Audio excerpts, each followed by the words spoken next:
This is Frank Skinner. This is Absolute Radio.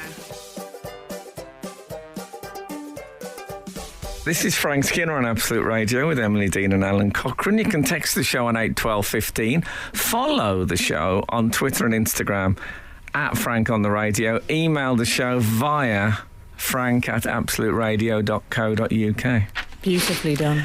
Hey, there you go. That I think you're really settling into that via thing. Yes, it's a nice word, via. It gives you some places to go. Do you know what I mean? I like the Wizard of Oz follow. The Frank Skinner show. That's what it is. Oh, okay.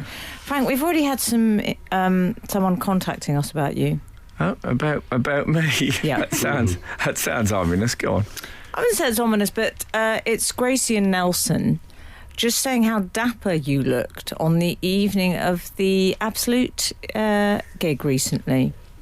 Well, Bob Monkhouse, who I work with, said to me that Ted Ray, another famous British comedian slightly before him, had said to him, don't say anything too funny in the beginning of your set, because the audience like to spend the first couple of minutes looking at your suit. Well, Which I do not. I think that is a trap from an older comic. Gracie and Nelson say some lovely brown suede Chelsea boots. They're just offering some shoe advice, though. Now, to go with what? They weren't throwing shade on your shoes, but they are that really, because they're saying some lovely brown suede Chelsea boots, preferably designer in brackets, would have lifted the whole ensemble. They've got me all wrong. You were wearing wellies though, with the right and left written on the wrong feet, weren't you? Yeah, exactly. Well, I think comedy from all areas is important when you go on like that. Jimmy Cricket homage these days. I'm happy with suede. I mean, one of the few places you're safe in suede is indoors. What were the shoes you were wearing, out of interest? They were, if you're real, they were a pair of brown slip-ons from, is it Skechers they're called? Oh, okay. You want a nice, comfortable shoe on stage, you know what I mean? You do? Yeah, I do. I don't want to be pinched when I'm on stage. Oh no, that's happened to enough radio presenters. Yeah. So well, okay, I'm glad people noticed. You do a night of comedy, and that's the comment. Nice suit. Honestly. So, because a lot of these comics are just t-shirt and jeans comics. Yeah. What are you wearing nowadays, Al? I've been wearing some dark jean type trousers. Oh, you haven't gone suit. You haven't gone man in a suit. Not for non-corporate gigs. Oh, okay, of course. Obviously, for corporate, you got to make an effort. I quite often favour a John Smedley Sea Island cotton polo shirt and a denim jacket. I didn't feel we were going to go that deep. Oh, didn't you? No. I took your question very seriously. Yeah, John Smedley never even Can I just say, I'm so proud of how our show avoids the obvious tropes, that here we are, you and Alan, discussing what you're wearing. I'm actually in the market for some new John Smedley gear to wear on stage. Oh, no, that sounds like, can you send me some free stuff? I would love that, but it's really beggy, isn't it? No, I'm anti. Yeah. Don't send Al any free stuff. Don't. Right. John, if you're listening, don't. Can I listen? There's a bit of talking in this as well, but I want to see if you can tell me what this sound is. Okay.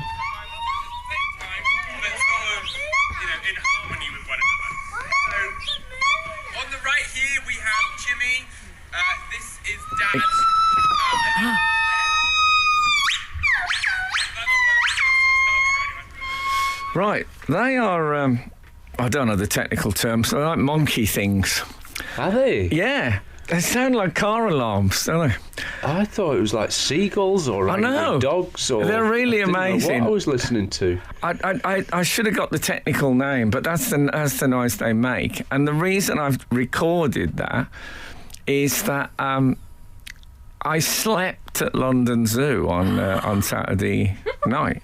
Wow. Now, in my drinking days, I slept in all sorts of unusual places, but this was a bit more bona fide. Anyway, the fez is on the desk, which, if you're a new reader, you won't know means we have to move on to other things. But I'll be back and tell you more of it. Let's just say, Sunday morning, I was woken by, not those, I was woken by flamingos. How camp is that? Frank Skinner on Absolute Radio. So, Meanwhile, yeah. over in the flamingos. Yeah, and I have a special attachment to the flamingos because although this doesn't happen in my road, there's a road near us where they have pink bin bags.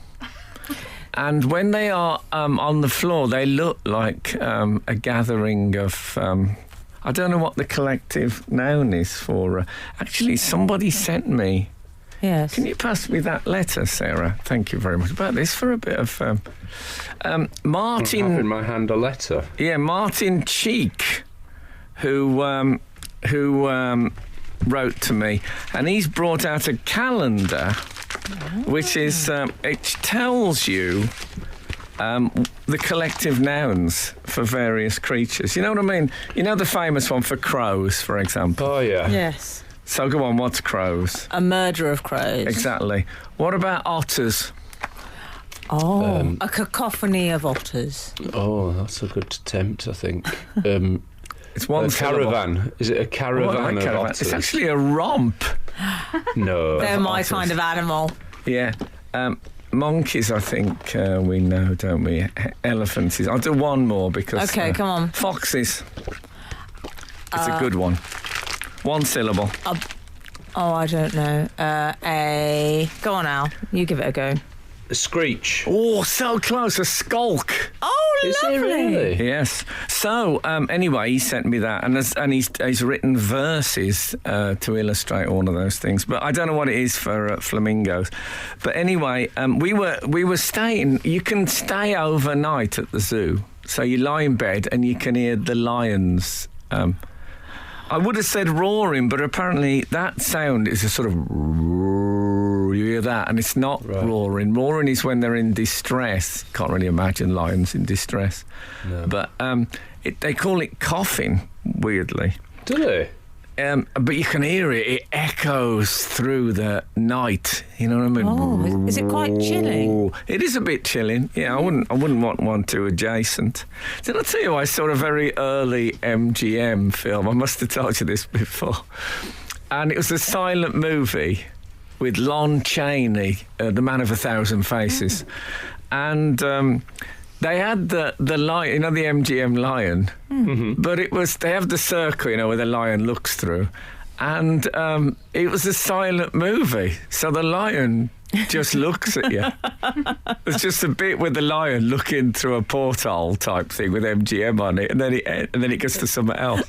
No roar, not even like you could see its mouth move, and they put grrr in a subtitle thing. It's just sat there. It's just looking at you. A bit like it's cut back to the studio and the people on screen don't know that it's back on yet. Exactly that. Like someone sitting opposite you on the bus. One of those kind of looks.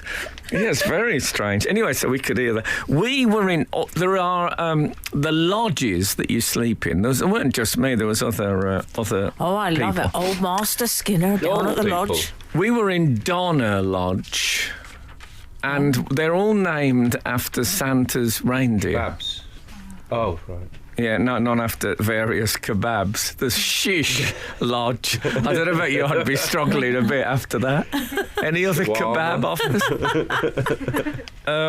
Yeah, just two lodges, Shish and Don. That's it. Now, Donner is usually paired with Blitzen, if you remember, in the Santa's reindeers. Oh, yeah. So they're the names of the... reindeers. They can't be that all the year round, can they? Named after the reindeers, the lodges. Oh, probably. They got it painted on the front, so, you know, it looks permanent.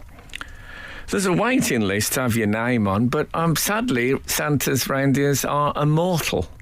I have some questions. Not sadly, I'm glad they are. Go on. I have some questions which will be coming up shortly. Yeah, more fares about action. the room service facilities in the zoo. Please do. Okay. I'm keen to share. Thank you. Frank Skinner on Absolute Radio. We just had an interesting. We were just talking about the demise of butterscotch as a flavour. You don't seem to get butterscotch things. I was talking about it particularly. There used to be a thing called Ed's Diner, which was I don't know if it still exists. It's a chain of these what they call American diners, and the sort of place where in a film there's like a sort of a big dangerous bloke sits at the counter and gets a bit fresh with the beautiful waitress, those kind of places. Yeah. And they did a butterscotch milkshake which was through the ceiling. Lovely. I like it when our off-air chat can bleed into the on-air chat on the show, but so much of it is what I think the lawyers call actionable. So it's nice when it's just about like butterscotch and sweets that we miss. Speak for yourself. I don't think there'll be any legal action taken about butterscotch. Although there has been a suggestion from Emily Dean that it's been replaced by caramel secretly. Well, Frank, what about salted? What is this whole salt? I think people thought we can't have scotch anymore because it sounds too dangerous for children, but we'll put salt, so it's a bit dangerous. Yeah. But not quite. People don't end up sleeping in gutters because they have too much salt. I don't know if you can use salt anymore. I think Salt Bay has. Oh God, he owns the copyright really, now. He uses so much salt, that guy, doesn't he? Frank, we've heard from 930. A gathering of flamingos is a flamboyance. Is it really? I'm not sure. I believe. I want to believe. Made up. It's a lot of flam. There's a lot of flam in it. And 436 has got in touch in response to the recording you played, saying that was the sound of the lovely Jimmy and Yoda. It was Jimmy and Yoda. I know their names, I just don't know their species. Father and son, white-handed gibbons. White-handed gibbons. If you think that's bad, Frank, try it when you're in the room with them. Yes, I have. It hurts. And he tries to go to the bathroom on you too. I probably should clarify, it's a former keeper here. Okay. Isn't that not lovely? an intruder? No. Tries to get to the toilet on you too. There's no need for that. I mean, we all like different stuff. Yeah. So we had an entire night there. And we had some dealings with my favourite. And do you remember my favourite animal that I got into at the zoo before and spoke about a bit too long on the show because I'd got slightly obsessed? Was the Komodo dragon. Oh yeah. Who is the hardest animal in the animal kingdom? Is that right? Oh man, They're horrible. they're absolutely lethal. When the only predator of the Komodo dragon is other Komodo dragons. And when they're little, they sleep in trees. They live in the tree because it's too dangerous for a small Komodo dragon to go on the ground. And eventually, when they get to a certain weight where they fall out of the tree because they're too heavy, and then they know they're big enough to walk about. Fabulous system. These are the ones who spit kills you. If they give you a bite and you get away, the spit is poisonous, so you will die anyway, and they'll track you down and eat you. Yeah, but they've got a good PR because sharks get all the flack. And the KD is infinitely worse, I would say. Yeah, and sharks aren't windfall animals like the Komodo dragon. This is a fairly rare characteristic. Frank Skinner on Absolute Radio. By the way, I don't know, just as a little interruption in this, but Sarah, the producer, her mum has knitted me a jumper. Is that right? Yeah, it's very nice. I'll be honest, it's a little bit snug. And that's not the fault of the jumper because the jumper's perfect. But you get to an age where you can't handle snug anymore because it's unforgiving. Speak for yourself. Yeah, well, I do speak for myself. And so we're hoping it can be expanded in some way. Or I can be... what's the opposite of expanded? Shrunk. Okay. I was hoping there was Contracted? something like distended, but that sounds horrible. Contracted? I don't know. Anyway. Can't you go on a rack or something? Well, it's Christmas coming up, so that jumper's not going to get any looser on me. Do you know what I mean? Yeah. But it's a great 2 weeks you knitted a whole jumper with like fancy stitches. What a gift it is. Guess what length a Komodo dragon grows till? I was just going to say a jumper. A Komodo dragon, I reckon, could get up around the 7 feet. 10 feet. 10 feet. 10 feet. Disgusting. That's a big KD. So take us back to the zoo, I Frank. wouldn't want one of them dropping out the tree on me. No. I mean, they're so scared. There's a level of scariness which they are at the very peak. Why do people go and see them? They'll say, I went to where are they? Galapagos. They're in Indonesia, aren't they? Why would you, I went to see the special island with the Komodo dragons. Why? Well, no, but I'm utterly fast. They are my favourite animal. And the keeper said he has to go in with it, which is obviously, and he said, what you have to get to a stage where it sees you in some middle ground between foe and food. Shut up. And it has to just be bored with you. But if you fall into foe or food, you're in enormous trouble. I'll tell you something. There's something I want to run by you, which I think might interest you in particular, Emily. What do you do do you finish your scent, your perfume bottles to the absolute limit? Or is it like hand soap? Question. When the tube doesn't quite reach the last dregs, do you think, I'll chuck it? I'm very glad you asked me that question, Frank. I have changed my entire attitude towards fragrance buying. I no longer have a signature scent. That concept is becoming rather dated. Now, I have a scent library. Oh, that's a nice idea. Do you use the Dewey? So, on a Tuesday, Yeah. I'll see what takes my fancy. It might be It's gone a bit Craig David, this. I didn't see. Yeah. I didn't see this coming. Oh, I'm really? guessing chills on Sunday, that's what I'm guessing. Yeah. yeah. It's like bibs. So I just see, because I think it's about mood, and this morning I happened to be in, I can't quite remember, but I believe it was a lovely, slightly leathery Louis Vuitton scent I put on. Oh, leathery Louis Vuitton. And then I layered Is that how he's known?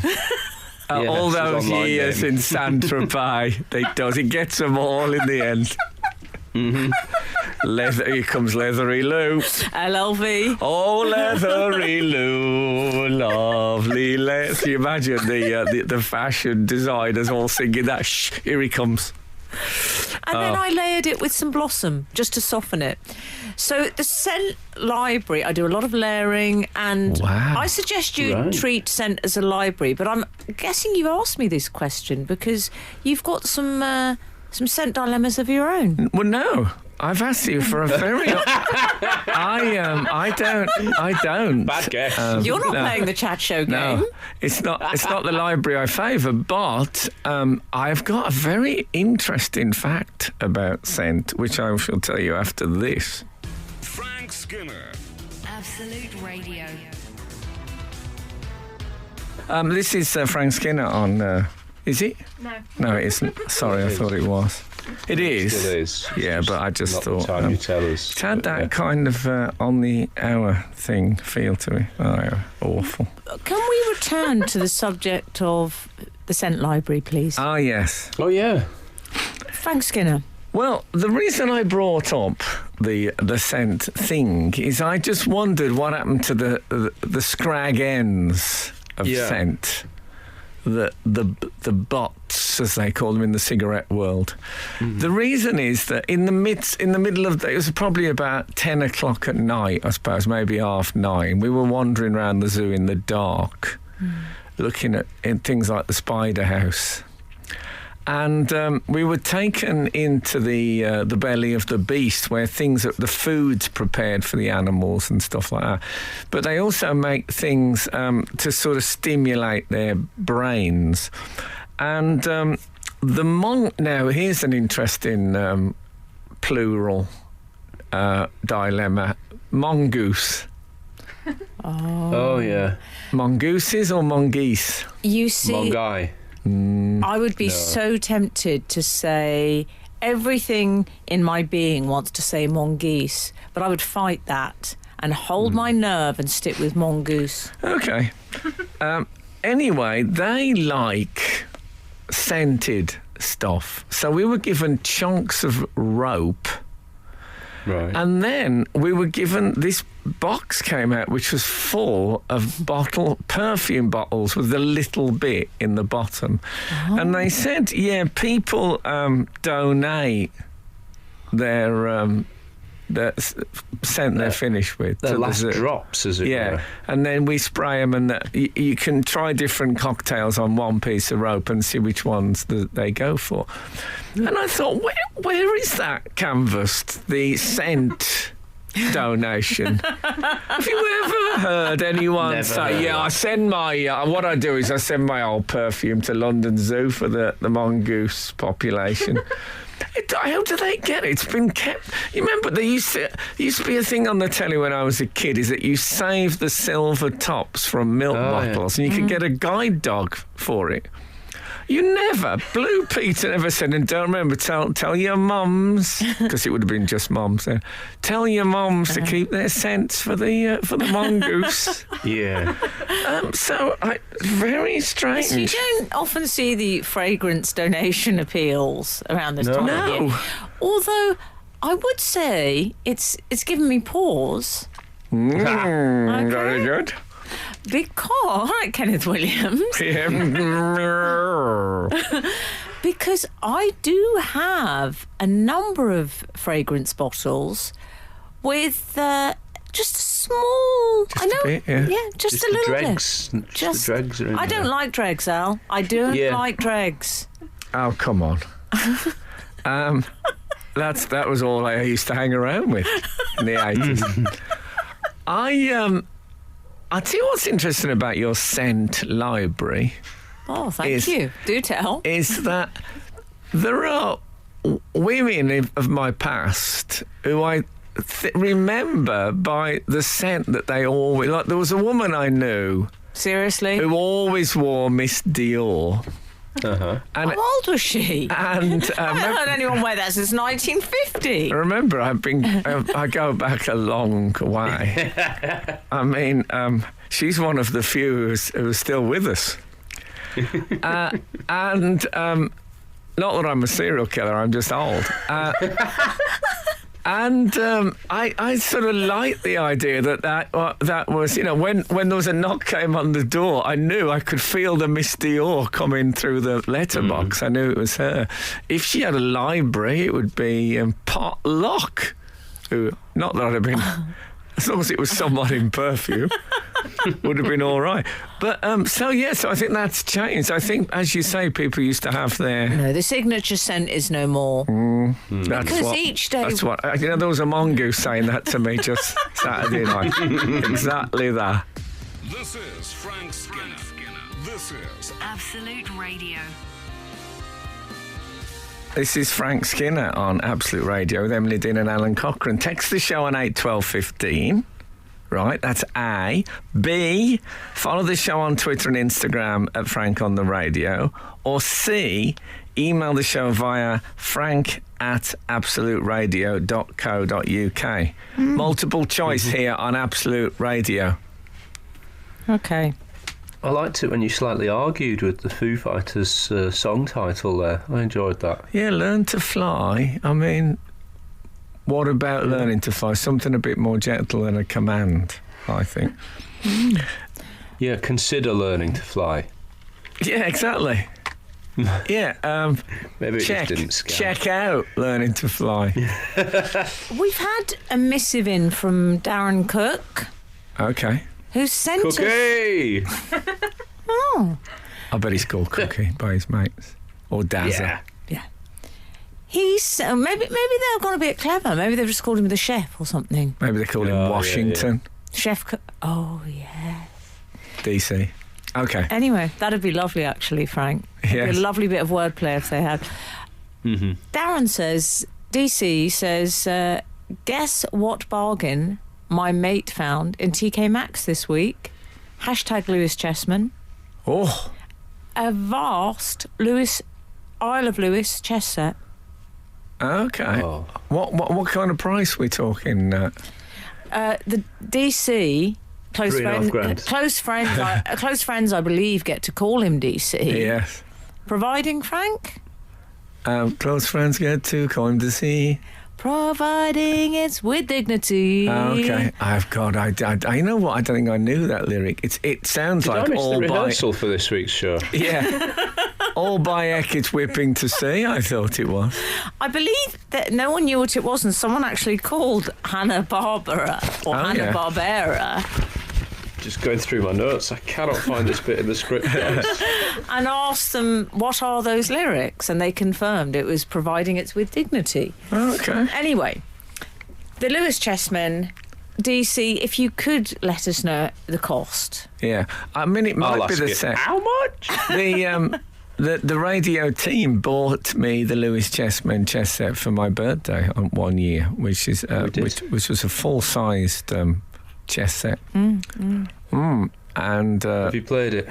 you know what? I have played. Buzz had my son had he had a spurt of playing chess. Seems to have gone a bit now. He was in a chess club at one point. Can you imagine that? I mean, I think I've legit told you love before, that. I legit love that. Nice. I'm going to say that all the time now, I think. Alan Cochrane, by the way, likes chocolate limes. We discovered Yes. off air. Yeah.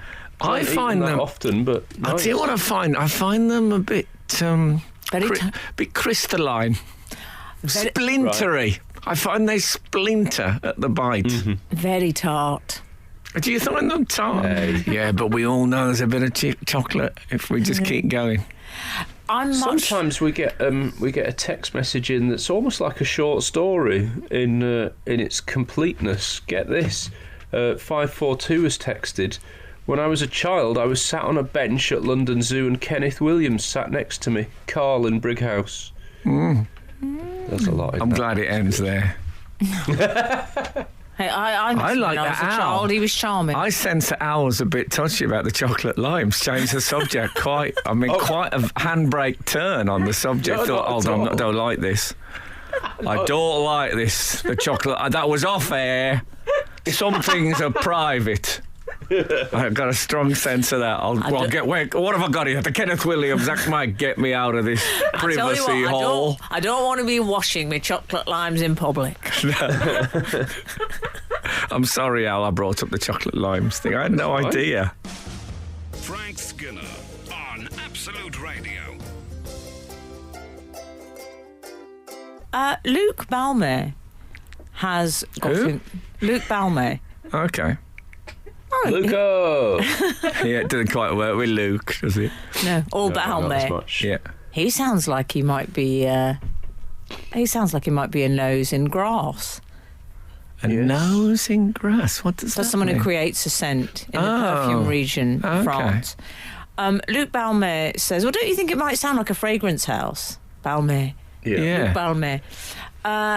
I believe. It would be Apprehension by Balmy. I mean, it might be Luke Balmet, and that's a bit different. Yeah. Anyway, I believe Komodo dragons are from the island of Komodo, or have I fallen into a cruel reader's trap? I think you're correct, although I believe the island of Komodo is in Indonesia, which I did say. I'm going to be straight. For all my slight obsession with them, I don't know where they come from. You know, I think Komodo is an Indonesian island. If I'm incorrect, please feel free to point that out. I've focused completely on their savagery rather than their geography. Exactly, you don't care where Vinnie Jones is from. Exactly. Neither did the manager of Wales. Oh, it's a lovely football. It's a very old piece of football satire. I enjoyed it though. Or did you notice I stopped with Vinnie Jones because I felt he wouldn't sue, whereas I feel the modern ones. Who's in the modern... Savagery. Yeah, the sort of football hack, dangerous Violent defender. footballer type? Oh, I don't know. You know, the violent football used to be like Chopper Harris at, Yes. Yeah. at Chelsea and Tommy Smith at Liverpool, Norman Bite Your Legs, Hunter. I don't know if there is anyone with a nickname like We should just explain, perhaps, that Norman Bite Your Legs Hunter, that wasn't a nickname, it was just nominative determinism. Yeah, exactly. It's like kind of guy. Exactly, like Chopper Harris was actually called Chopper Harris. So I don't know who's in that chair now. No, we'll think on it. It'd be like something like Dave VAR Jackson. Dave 3-match suspension Barlow. It'd be like that. My favourite nickname like that was there's two. There was a boxer called Carl the Truth Williams, and I think the Truth is a great nickname.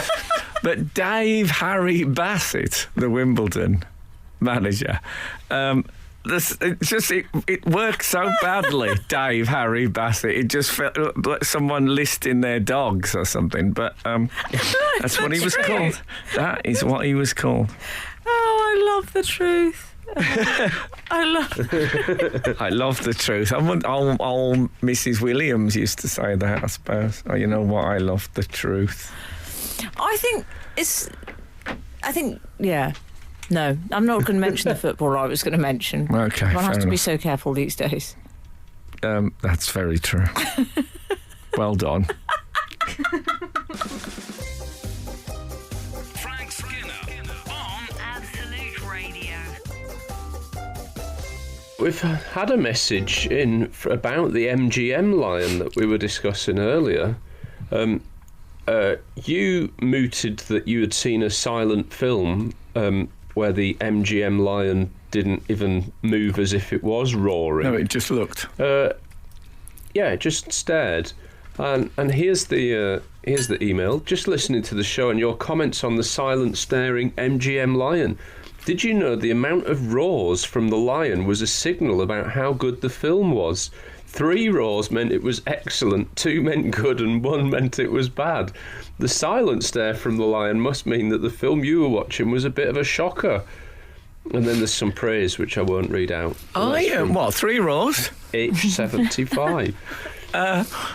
Yes. I find that's got urban myth written all over it, hasn't it? I don't know if... I mean, surely they're not in the business of telling you that you're about to watch a shocking film. No. Surely they'd be more likely to hype it. I'm very relieved, Al. Al. 3 lines on everything. I thought you were saying, surely they're not in the business, these people, if they believe this story. I thought you were being showbiz. Well, I think if imagine a difficult actor finding out the system and then realising that he got a silent roar on the front of it. I mean, oh God, that'd be a terrible conversation. I like the idea of it, though. I like the theory. Me too. But as you say, 3 lions can't get much better than that. So Wow, yeah. Well, look, I don't make the rules. What else? I don't make the rules. I don't make the rules. To justify your He doesn't, boasting. to be fair. No, I don't. It's true. I don't make them. David Calderley has got in touch with Devo! Are you going to do this all morning? us. Can I just point out feeling that over-familiar with the readers second today. DC, Oh yeah, another DC. they're all over What does us. all this It's a mean? veritable Mount Rushmore here this morning. Nothing from Marvel. Yeah. No. You have to bring it back to your weird comic things. All right. Okay. David Calderley, you were talking earlier, Frank, about the disappearance of the concept of butterscotch. Yes. Wonderful Agatha Christie. And Yeah. David Calderley says, good morning, Frank, Emily and Al. You can get Angel Delight in butterscotch, Still? even a healthy, sugar-free version. Wow. Now, I did not know that you could even still buy Angel Delight. Oh, Oh, okay. But butter and scotch, both name checked in the title, and yet it is healthy. Those must have been 2 priorities on your shopping list once. Oh, yeah, exactly. And, of course, hairspray to just to give it that extra bit of zing. Frank Skinner. Frank Skinner. Absolute Radio. 311 has been in touch. Frank. 311, okay. The lion roar was in fact a tiger's roar. You're joking. And it was recorded after The Lion had been filmed at MGM. That is like, you know, when you find out in My Fair Lady that Audrey Hepburn was actually miming to the songs that she didn't do the singing. Even the lion was miming. I feel the same way about this as I did about Milli Vanilli. Exactly. I'll tell you what's an interesting how times have changed. I remember there was a big scandal when it was discovered that the Monkees, and this is with a double E, didn't play their instruments. I'm glad you clarified that. I thought it might be another zoo Exactly, that's why. I thought in the context of this morning I'd clear that up. Yeah. And that was like, oh man, they don't play their instruments. Whereas most boy bands now never seen an instrument. Yeah. Wouldn't go near one. I mean, I have to say, Frank, I don't feel quite as outraged as you by the revelation about the MGM lion being a tiger. Well, you'd think they could get a lion that roared a bit. As I say, roaring technically is when they're distressed. There's names for different bits. Oh, well, look at you, the lion expert now. So three tiger roars for a good film, as it turns out. Why didn't they just have a tiger? It's not like you'd think, ugh. I don't think much of MGM. They've gone tiger instead of... True. It's, you know, it's an impressive creature. It's good enough as Frosties. Yeah, true. Maybe that was why. I think a rival film company, if they've had any sense about them, would have done just that. I'd have had Julie Goodyear in a tiger print top. She never wore lion. There's nothing to... You don't see people wearing lion print. Yeah. There is no lion print. Rubbish. It's leopard print. Leopard, tiger. Yeah. I've seen zebra. Yeah, no one says, would you like this new lion print? My new lion print. What do you mean? Fur collar? Sexist, of course. That's only the males that have that. Yeah. Oh, I love it when you check yourself. I saw a lioness at the zoo that was lying by a radiator. That's a fabulous sort of domestic pet thing to do. Obviously, they don't do it in the jungle because radiators are at a premium. Yeah. But it's a lovely, natural, real thing for a thing to do. I've just realised, Frank, the Tiger King is sort of a pun on the Lion King. Yeah. You know what? I hadn't realised that either. Oh, I'm really That's glad good. We've both had ignorant. an idiotic eureka moment. Idiots. Of course. Did you know that, Al? No. Oh. Oh, Okay. Now, of course, the Tiger King. That's what it What's going to is. be next? The Cheetah King? Yeah. The Lynx King? That would be confusing if someone handed in their lynx at the zoo Yeah. to be sprayed. You know, lynx. The deodorant. Yeah, The popular deodorant. To spray maker. on the someone says, "Oh yeah, there's a lynx in the perfume room." A lynx? Tell Steve from the lynx enclosure. That'd be very confusing. Speaking of dodgy lynx, that's that one out the way. Frank Skinner. Absolute Radio. Absolute Radio. This is still Frank Skinner, by the way, on Absolute Radio, in case you're wondering. Yes. Well, yes. So, okay. Can I just share something with you, please? go on, share. As long as it's not a needle.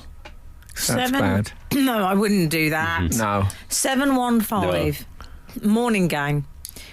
Frank, you just mentioned My Fair Lady. I found out yesterday that the name comes from the way Eliza pronounced Mayfair in her Cockney tongue. My Who fair. knew? Love and hugs. That's Gregor, one of our regulars. Hi, Gregor, in Lewisham. I did not know that. I did not know that either. Alan? Wow. I too did not know that. Even Chocolate Limes didn't know that. Well, don't Yeah. mention that. Does he still not like it? Chocolate limes here. The Chocolate Limes theme. No, doesn't I he hope like that's it, Frank? true. I really hope that's true, My Fair Lady. I think it is. I mean, I've never heard any Londoner say My Fair of Mayfair, but it's got that Dick Van Dyke sort of Cockney thing about it. Yeah. Brilliant. What a fantastic fact. I want to use it whether it's true or not. I love that. Yeah. 156 has sent us a text as well. Been listening to the Komodo dragon facts. If you think Komodo dragons are great, have a look at honey badgers. Fearless and indestructible. They even fight and eat poisonous snakes. They do have a nasty habit of attacking larger predators by... I'm going to edit this because they go for what I think they call in Kung Fu Panda the tenders. Okay. So I'm just editing the that a hygiene little area? bit because Yes. there's a word in there that I'm Yeah. not sure I want to say on the radio at this time of day. Top man. But Yeah. honey Actually, badgers. I'm not sure you can say are top man very- anymore. No. No. Oh, I'll keep an honey eye out for badgers the are honey interesting. badger. I'd take a Komodo against an HB any day of the week. Would you? Can we set up some sort of underworld tournament? Probably now they're called salted caramel badgers, aren't they? Yeah. Why probably. would you want to set up a Komodo dragon underworld tour? I cannot think of anything I'd rather join less. Well, let's say if the money goes to children in need from the crowd attendance. Well, don't expect me in the front row Okay. if there's going to be KDs in the building. Well, I don't think it'd last. I think the KD would be Where would in and out. What would you get a sponsor? Where would you hold this event? Well, you know, I don't know about these things. Somewhere like perhaps a Maybe an ice rink. Greyhound, Hackney Greyhound Stadium. Does that still exist? Oh, You that's a can't good have shout. Komodo Yeah, good dragons shout. in the Greyhound Maybe track. Cradley Heath Speedway in the West Midlands. Who would you invite? You'd invite local Everyone. toffs. That would be my first round of phone calls. Local toff in my I'd local just toff invite everyone. directory. Who would you just say, hi, I'm Frank Skinner? We're doing a Komodo Dragon v Honey Badgers tournament at Cradley Heath Speedway Stadium. It's all a bit hush-hush, I'll be straight with you. But what about it? It's 80 quid a ticket. Yeah. 80 quid. Maybe put something on there like thought it was your kind of thing. Yeah, exactly. Well, I'm not People might not emailing, like I'm that. phoning them direct. That's the personal you touch. are you? can't. Oh, yeah. Imagine you calling Andrew Lloyd Webber saying, come to my Komodo dragon He's the sort of bloke that might come as long as I can, it's incognito. Incognito. And he wears full-face balaclava thing. Oh, he's got a mask. Phantom of the Opera. Oh, he could wear that. He must have a few of them lying about. And probably got BAFTAs and things as well. What about if he just came with a BAFTA and held it like those people at Carnival in Venice? Except, I think Andrew, it's very good is every time you stand up to go to the toilet, it doesn't go dun, dun, dun, dun, dun, dun, dun, dun. That's giving it away, mate. Frank Skinner on Absolute Radio. This is Frank Skinner. Frank Skinner on Absolute Radio with Emily Dean and Alan Cochrane. Text the show on 81215. Follow the show on Twitter and Instagram at Frank on the Radio. Converse with the show via frank@absoluteradio.co.uk. Boys, I think I may have come across the greatest celebrity revelation ever. Okay? Uh-oh, this isn't that's- chocolate limes again, is it? This is a big build-up, is. It relates to something that happened 20 years ago. Okay. I'd say it was worth the wait. Okay. Okay? Yeah. The story concerns Gary Oldman. Yeah. Oh, do you know his sister? Does he have a sister? I He does have a believe. sister. Yeah, well, she was in a popular soap opera. I can't. She Yeah, just- wasn't. It's No. a little-known fact, Emily. It's totally forgivable that you didn't know it. Yeah, in case you don't understand what we're talking about, we have things like called big moments on the show. Big Mo from EastEnders is Gary Oldman's sister, and people, whenever they told you that, would think, "I bet you don't know this." It wasn't like Mayfair Lady. Yeah, they always think it's some extraordinarily sort of high-level intel. But anyway, Okay. Gary Oldman, or as we call him, Big Mo's brother. Yeah. Gary Oldman, actually, I read a thing about Gary Oldman. It's probably the same thing this week. And it said, it was as the age, and it said Gary Oldman, 63, and I thought nominative determinism. Yeah. Oh, lovely. He always was going to be an old man, I suppose. Well, Yeah, he's I remember played. him first breaking into things when he was Gary Oldman. Yes. Lovely. So anyway, Played a number of roles in his lifetime, but to me, he will always be Dracula.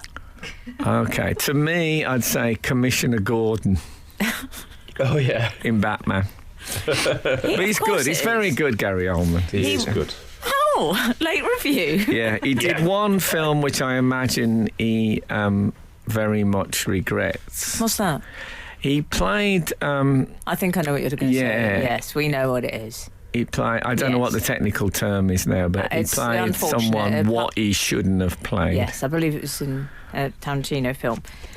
Was he? Oh, the one I'm thinking. Oh no! In this one, he was. He was Well- on his knees for the whole film. Oh, I know what you mean. We'll discuss that Okay. another juncture.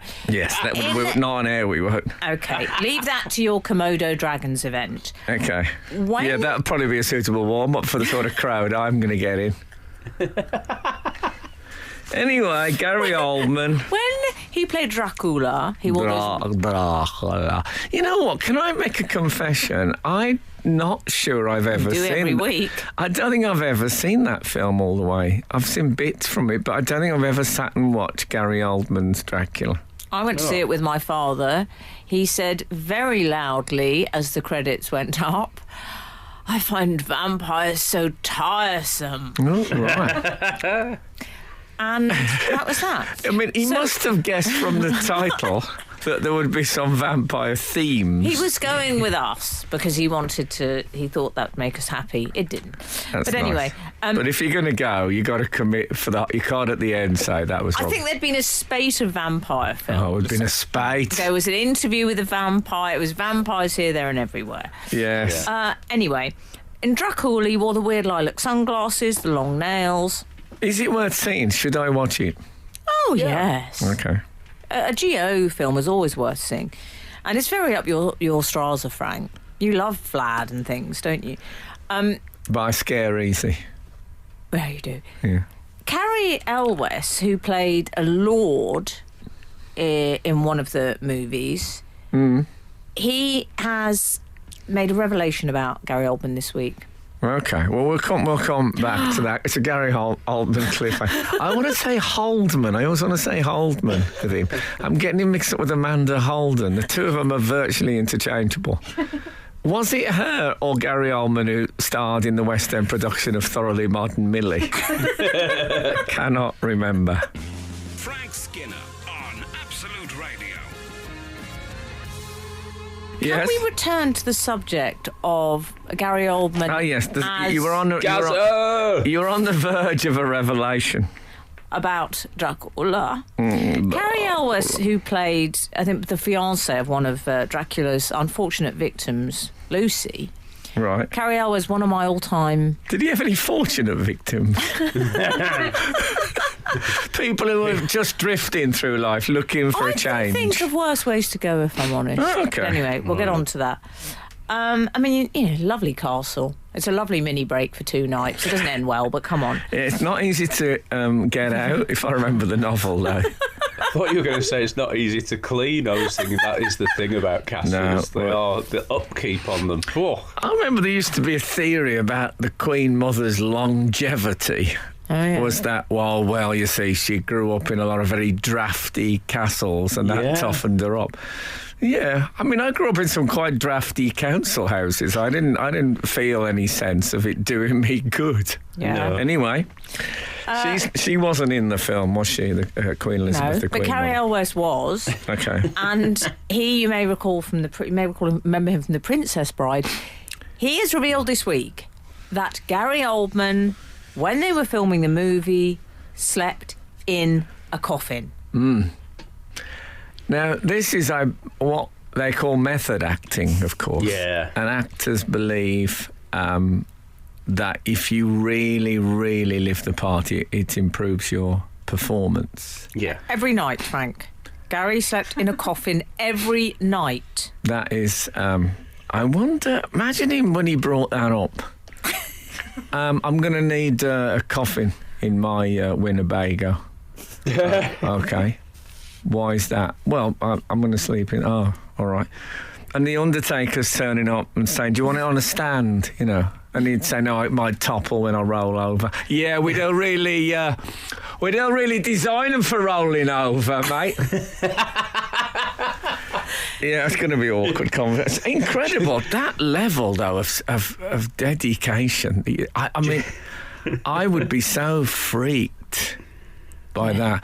Can I let you into a little dark secret? That's what Gary Oldman said when he asked me back to his coffin. That's the trouble. I mean, if you pull on the town and you've only got a coffin back at home. Do you think he got a double? Do you think he said it's a little bijou back at mine? Yeah, I mean, you'd have to be those goth girls off. Was it MySpace? I suppose MySpace going when the film he did. But do you think he said? Do you think he used to say lid off or on? Oh yeah, did he sleep lid off or on? Wow. I'm guessing it was just like, you know, when you simmer and you just have the lid not quite on the saucepan. Right, yeah. I'm guessing he's like, you got to let a bit of air in. I mean, he's not literally Dracula. He doesn't need to. Did he have a blankie in there? Did he have a blankie in the coffin? Oh, what? A blankie? What's that? Oh, a blanket. Yeah, that's what I call it for Ray, sorry. I'm guessing he slept in the outfit and everything. Oh, he did. He must. Well, you know, in for a pfennig, in for a font, as they say in Germany. Frank Skinner. Absolute Radio. I set up a dark secret that I was going to reveal. And, about who? Well, the truth is, I forgot. So have I. I forgot what it was. If anyone knows what it was, can you text us? What were we talking about? It'll come. We were talking about Gary Oldman sleeping in the coffin and how he would have struggled to bring ladies back for any hanky-panky. It wasn't a dark secret about me, though. I remember it's a dark secret about something else, but it's gone. Sounds right. Problem with secrets is it's very hard to get other people to remember them for you. It really. Oh, I wish. It really flaw is. in the plan, that. Well, I could always phone my parish priest. Yeah. Oh man. So it gets worse. Apparently, they all lived together. Carrie Elwes said, you know, having a great time. You know, it's like on set, location, everyone having fun. Not Gary. Gary lived in a place all on his own. So he's in the coffin on his own. But this is wasn't it the director who insisted on this, that he should feel like isolated? It was Franny Ford Coppola, yes. Oh, okay. I do wonder how sad about that Gary actually was. Like, oh, poor Gary had to live by himself. He doesn't get to live in a house full of thespians. Well, if I was going to sleep in a coffin, I think I'd want some other company around. Otherwise, I'd get so freaked. It would just be. people I've remembered my dark secret. I used to do. You can't just be that light about it. I used to be a grave robber. I've remembered my dark secret. I remember I went to, this is not it, but I went to the Scottish National Gallery, I think it was, and they've got the death masks of Burke and Hare. You know Burke and Hare, the famous grave robbers? Mm. Yeah. And the woman who was showing us around said, and you know, of course they were caught. And I said, yeah, and they were both hanged on the same day, because I was worried if they staggered it, they'd keep digging each other up. And nothing. I got nothing for it. Oh. Nothing. She just looked at me. Anyway, tough crowd. What I was remembering, and I don't know if you would have done this. There's a club, there's a comedy club. Called Jongleurs in Battersea, and they opened up another one, Al. I don't know if you ever would have done it. I can't remember what it was called, but the dressing room was a Freemason temple kind of thing. Oh. So there's a lot of strange stuff in it. You know, they're a very secret society. Yeah. And there was lots of trust exercise things. What's that? And one of them... well, I'll give you a part example. One of them was a really super heavy pyramid, like a marble on a chain, and then underneath it a thing with a hand, and you had to put your hand on it, and one of the other people had to wind it up. And if they let go, it would crush your hand, and it was you trusting them. Yeah. But what they had was a coffin with a padlock on the outside, and one of the trust exercises which you had to get in the coffin, and they put, I think they do it probably for seconds, but even so, you've really got to... Yeah. You got to believe. I mean, I don't think Gary would have stood for the padlock. Well, especially what if Francis Ford Coppola locked him in it? Oh, man, just for extra things. You see, I don't buy Gary, we think it's important for you to live on your own. I don't believe that was why they wanted him to live on. I think he's quite method. They were just getting a bit bored of the whole method thing. I think I feel for the poor runner who had to go and knock on the lid in the morning and say, 2 minutes, Mr. Oldman. I mean, that is... What if he died in the night? Would they have bothered to have changed him, or would they have thought, well, you know, this is fate? Anyway, he didn't. Thank God he didn't. I mean, it would have saved a lot of expense. It would. I mean, it would have been crazy to transfer him. Anyway, what happens if a car hits a coffin? Does it have carbon monoxide bags? Oh, Frank. No, enough now. Enough. This is Frank Skinner. This is Absolute Radio. Can you imagine if Daniel Day-Lewis had played Dracula? Oh, goodness me. I mean, he'd have been living on the blood of young virgins, wouldn't he? Yeah, which I'm sure the contract would have had some kind of health and safety clause about. I just, it's difficult. Daniel Day-Lewis appearing on the One Show in bat form. Just hanging upside down. Horrible. Oh. Well, when Gary Oldman played Churchill... Oh, I forgot he'd played Churchill, yeah. Oh, yeah. Apparently he smoked $30,000 worth of cigars. He developed crippling stomach pains as a result.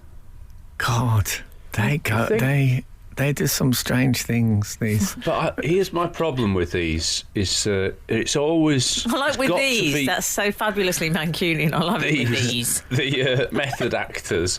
It's always the big stars, and it has to be, really, doesn't it? Because, like, if you're lower league, if you're further down the cast list, then it's really, really self-indulgent, isn't it? Like, when I played broken leg patient in a sitcom where I filmed for one day, if I'd actually broken my leg and then spent, like, 6 months on crutches or something, people would have been like, he's not even getting £1,000 for this. He's doing one afternoon. No, it's too much. And he's broken his own leg, and now he's like, I mean, he's mad, that guy. No, I agree with that. I think you do have to be. You do have to be a big star. By the way, on you've read Dracula, the book, yeah. The originale. There's a fabulous bit in it. Do you remember it about King Laugh? Oh, remind me. It's a great thing for comics, actually, Al, because he talks about King Laugh, and he says, he says, doesn't matter where you are or what, if King Laugh turns up, there's nothing you can do about it. And it's on about the fact that you laugh at stuff sometimes when you don't want to laugh. Oh. And it's about a fit of the giggles kind of thing. No, it's about how laughter cuts through all the BS, if you like, and it's really, for a comic, it's actually a great. It sort of says, he just comes when he likes. He doesn't ask anyone's permission. There's nothing you can do because he's the king. It's great. Unusual place to find a bit of philosophy about laughter. Dracula. Yeah. Very strange.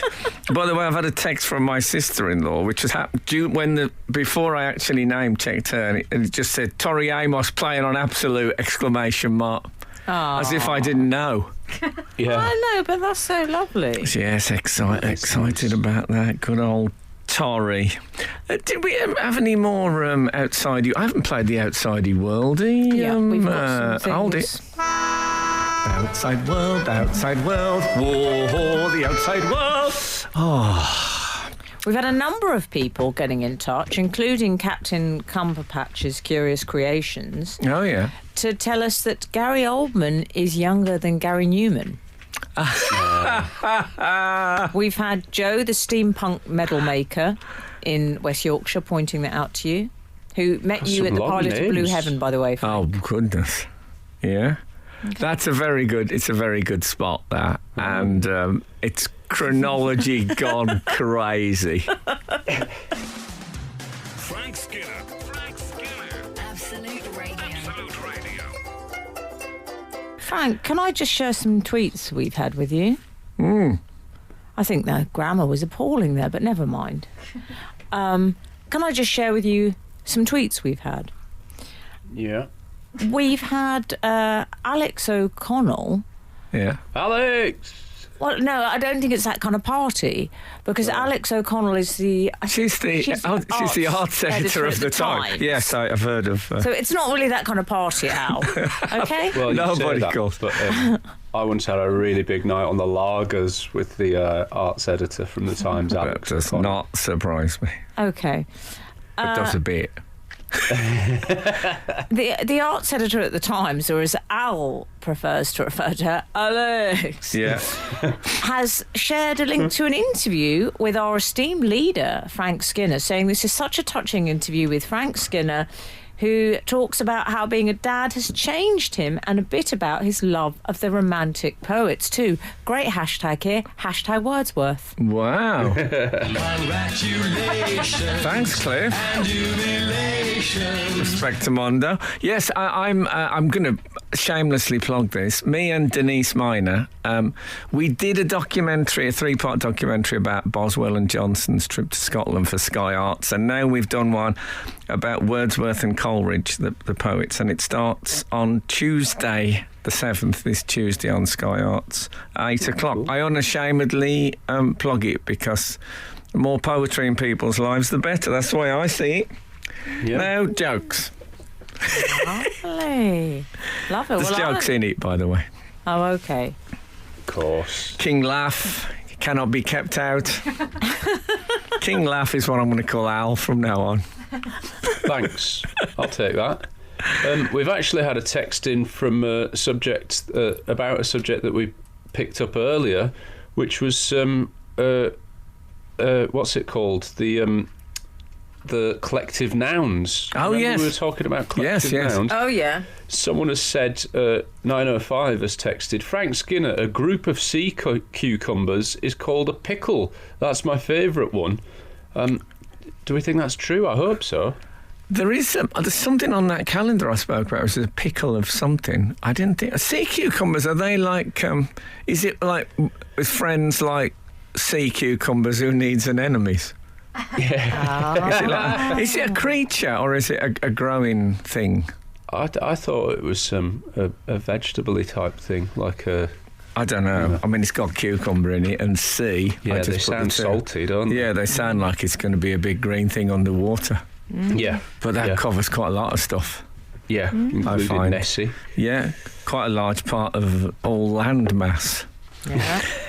Anyway, let's not get into that. I feel we've been curtailed early, but that's a good sign when you feel like you don't think, oh God, still got half an hour to go. That's trouble. Oh, is it time to go? It's time to go. I'm sorry. Oh, okay. And I thank you for listening to us this morning. And you know what? If the good Lord spares us and the creeks don't rise, we'll be back again this time next week. Now get out. This is Frank Skinner. This is Absolute Radio.